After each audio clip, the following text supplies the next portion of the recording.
شامی عدالت نے بشار الاسد کو جو ہے نا سزائے موت کی سزا سنا دی اور ان کے کزن کو بھی ساتھ، اور انہوں نے یہ دعویٰ کیا ہے کہ یہ عدالت نے انہیں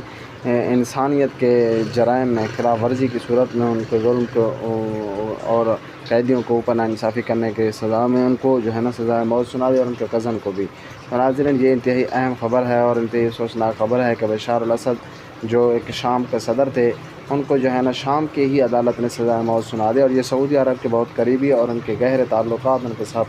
تھے، جن کی وجہ سے وہ بہت زیادہ مقبول بھی تھے اور وہ انقلاب کے ذریعے سے ایک صدر بنے تھے۔ لیکن چند ہی دن کے بعد ابھی ان کو کچھ ہی عرصہ ہوا ہے صدر بنے ہوئے، ابھی ان کو سزائے موت سنا دی۔ شام کی عدالت نے ہی ان کو سزائے موت سنا دی اور ان کے کزن کو اور ان کے مختلف دوستوں کو بھی اسی طرح شام